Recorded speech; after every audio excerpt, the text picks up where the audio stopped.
آپ کی شفقتوں پر، آپ کی رحمتوں پر، سنو یہ کرو، میری بات نہیں ہے، میرے نبی کی بات ہے۔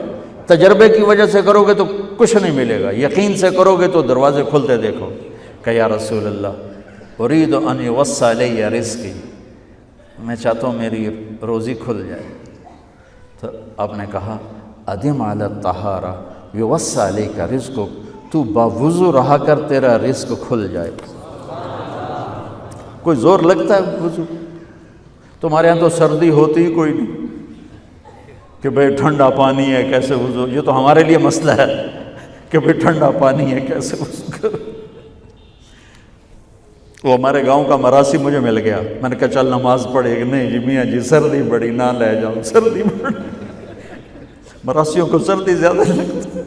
میں نے کہا نہیں آج تک نماز پڑھا کے چھڑنا ہے۔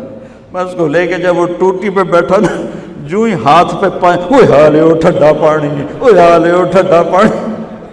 تمہارے لیے تو یہ مسئلہ بھی نہیں کہ ٹھنڈا پانی، میرے نبی کی یہ سارا مجمع لے لو، یہ اوپر مستورات لے لیں، ادم علی الطہارہ یوسع علیک رزقک، میرے نبی نے فرمایا باوضو رہنا شروع کر دے، اللہ تیرا رزق کھول دے گا۔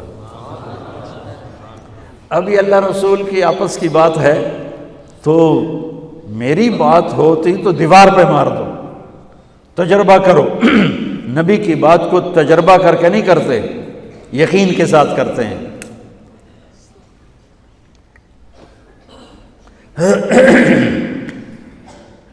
ادم علی الطہارہ یوسع علیک رزقک، باوضو رہا کر۔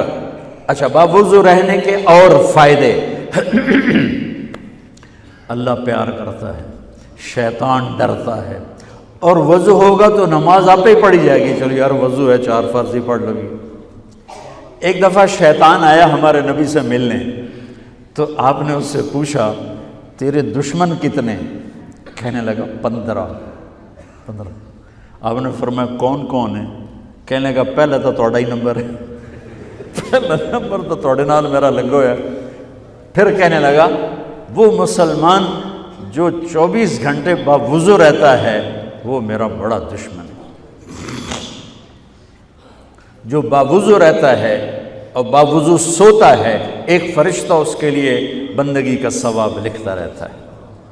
خیر واپس آتا ہوں، میرے نبی نے فرمایا 4 باتیں لے لو اور دنیا بھی تمہاری آخر، ساری PIA زندہ ہو جائے گی، ساری اکانومی زندہ ہو جائے گی، ساری معیشت زندہ ہو جائے گی۔ 5 بھی نہیں، 1 انگلی بھی آپ نے نیچے کر دی کہ یہ بس اتنی لے لو۔ حفظ امانت، صدق حدیث، حسن خلیقت، عفت فی طعمت۔ کیا خوبصورت! ساری زندگی کسی کو دھوکہ نہ دینا، دیانت داری۔ میرے ملک کے ادارے کیوں ڈوب گئے؟ دیانت نکل گئی، کھوٹ آ گئی، دھوکہ آ گیا۔ میرے نبی نے کہا حفظ امانت، کبھی امانت میں خیانت نہ کرنا، صدق حدیث، کبھی جھوٹ نہ بولنا، ہمیشہ سچ بولنا۔ میرے نبی نے فرمایا میرا امتی ہر گناہ کر سکتا ہے، 2 نہیں کر سکتا، ایک جھوٹ کبھی نہیں بولے گا، ایک دھوکہ کبھی نہیں دے گا۔ میرے نبی کی 2 صفتیں ہائی لائٹ ہوئیں، صادق اور بولو کیا ہیں؟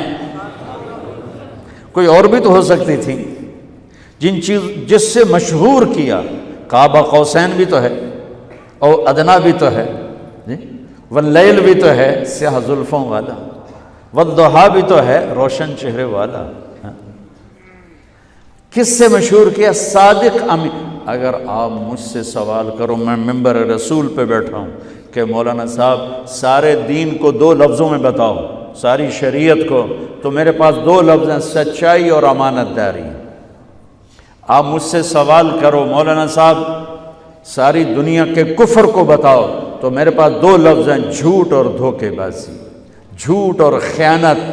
پوری دنیا کا کفر ان کے اندر چھپا ہوا ہے، سچائی اور دیانتداری پوری دنیا کا اسلام اس کے اندر چھپا ہوا ہے۔ دیانت اور سچائی یہ بیج کی طرح ہے، اور پورا اسلام پھر باغ بن کے پھلتا پھولتا ہے۔ جھوٹ اور دھوکہ یہ بھی بیج کی طرح ہے، پھر اس سے کفر کا جنگل کانٹوں بھرا جنم لیتا ہے۔ میرے معاشرے سے جھوٹ نکل جائے، دھوکہ نکل جائے، یہ پاکستان جنت کا ٹکڑا ہے۔ اور یہ حکومت کے بس کا نہیں ہے کہ وہ سب کو سچ بلوائے، یہ مجھے کرنا ہے، یہ مجھے کرنا ہے، میں نے اور آپ نے اس کو شروع کرنا ہے۔ حضرت جریر بن عبداللہ یہ یمن کے شہزادے تھے، آخری حج پہ مسلمان ہوئے۔ اپنے نوکر سے فرمایا گھوڑا خرید کے لا، میں پیسے یہاں پیمنٹ کروں گا۔ وہ منڈی میں گیا، 300 روپے کا گھوڑا لے کر آیا۔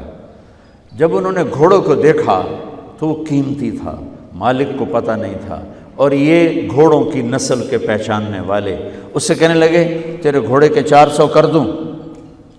کر دو۔ بڑا حیران ہو کے دیکھنے لگا، بھائی ہے کہ آپ تو مجھے چیز خریدنی ہے تو میں گھٹاتا ہوں، اور اجمل نے بیچنی ہے تو یہ اس کی قیمت بڑھاتا ہے، اور یہاں خریدار کہہ رہا ہے 400 کر دوں؟ وہ کہنے لگے کر دو۔ کہ 500 کر دوں؟ کہنے لگا کر دو۔ کہ 600 کر دوں؟ وہ تھوڑا تھوڑا گھبرانے لگا، بھائی یہ چکر کی ہے۔ 700 کر دوں؟ 800 کر دوں؟ وہ کہنے لگا حضور تسی لینا تو لو، پر میرا مذاق تھا نا، تسی اٹھو کدی لین والے بھی پیسے بتائے، تسی میں نے 300 دے میں جاواں۔ کہنے لگے اس کو 800 دے دو اور گھوڑا باندھ دو۔ وہ حیران خوشی سے چھلانگے مارتا ہوا گیا۔ تو جب وہ چلا گیا تو نوکر نے پوچھا میں جب 300 میں سودا کر کے آیا تھا تو 500 کس خوشی میں بڑھائے؟ فرمایا میرے بھائی اس کے گھوڑے کی قیمت 800 تھی، 300 نہیں تھی، اور میں نے نبی کے ہاتھوں میں ہاتھ دے کے یہ وعدہ کیا تھا زندگی بھر کسی کو دھوکہ نہیں دوں گا، سب کی خیر خواہی چاہوں۔ تو بھائیو میرے اداروں میں کس ٹیلنٹ کی کمی نہیں، صلاحیتوں کی کمی نہیں، دیانت کی کمی ہے، قوت عمل کی کمی نہیں، سچائی کی کمی ہے۔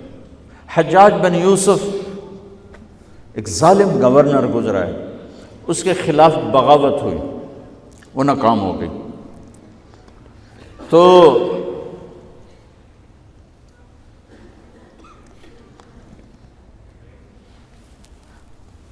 کوفہ میں ایک بزرگ رہتے تھے، ان کے بیٹے اس بغاوت میں شریک تھے۔ وہ چھپتے چھپاتے کئی سال کے بعد واپس آ گئے۔ ابن خراش ان کا نام تھا۔ ان کی سچائی مشہور تھی کہ ابن خراش جھوٹ نہیں بولتا۔ حجاج کو پتہ چل گیا CID سے کہ آ گئے، تو اس نے کہا آج ابن خراش کا امتحان ہوگا۔ اس کو کھانے پہ بلایا، عنوان ہی نہیں بنایا تفتیش کا، کھانے پہ بلایا اور کھانا شروع ہو گیا۔ باتوں باتوں میں کہتا ہے ابن خراش آپ کے بیٹے ہمارے خلاف لڑ کے بھاگ گئے تھے، کوئی پتہ ہے؟ تو ابن خراش ہنس پڑے، کہنے لگے حجاج زندگی موت تو اللہ کے ہاتھ میں ہے، گھر آئے بیٹھے۔ تو اس نے کہا تیری سچائی کو سلام کرتا ہوں، اگر تو جھوٹ بولتا یہیں تیرا سر اتارتا، پھر تیرے بیٹوں کا جاؤ سلام ہے تیری سچائی کو، تیرے بیٹے تجھے مبارک ہوں، مسلمان جھوٹ نہیں بولتا۔ میرے نبی سے پوچھا گیا یا رسول اللہ کیا مسلمان بزدل ہو سکتا؟ کہا کیا مسلمان بخیل ہو سکتا؟ آپ نے کہا۔ پھر پوچھا گیا جھوٹ بول سکتا؟ کہا نہیں، جھوٹ نہیں بول سکتا۔ تو دو باتیں حدیث پاک کی، صدق و حدیث، حفظ و امانت، یہ دو باتیں زندہ ہو جائیں تمہارے سارے ادارے زندہ ہو جائیں، ہم نقصان سے نکل کر نفع میں آ جائیں گے، نفع میں آ کر اوروں کو دینے والے بن جائیں گے۔